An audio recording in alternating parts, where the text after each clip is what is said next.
Okay, key points on permits.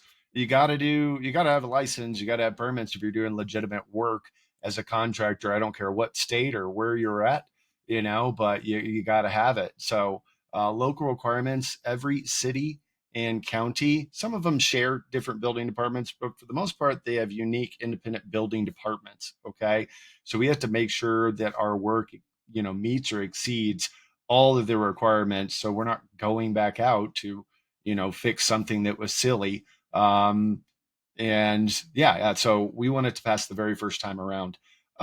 If a permit does fail, well, we're promptly going to address that. Consistently failed permits harm our reputation and definitely limit the ability to get a new license and to renew that, no matter what city, county license we're referring to. If you make a track record of that, that's not good. And it's called an admin closed, basically where they told the contractor their permit, whatever the work is, failed, and then they basically ignored it and didn't do anything about it. And if you have those going on, you're not going to have a license any longer.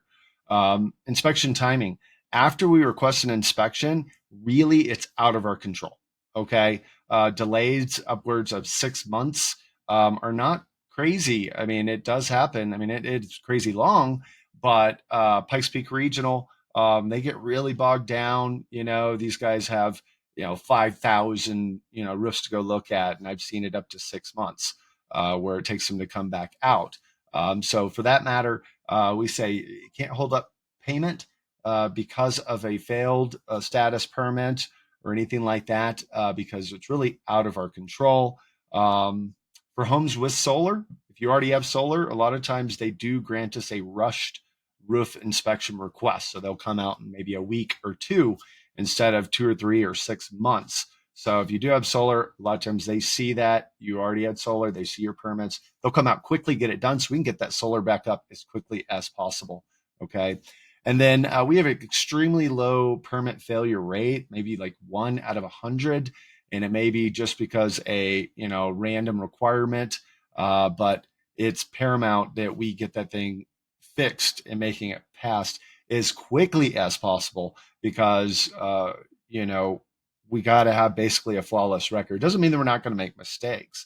Things do fail or something gets by us, but you can't ignore those things. You've got to get out. We have to get out, get that permit passing as quickly as possible, and continue to do business how they require your local building department. So that is our kind of key points when it comes to your permits for your roofing.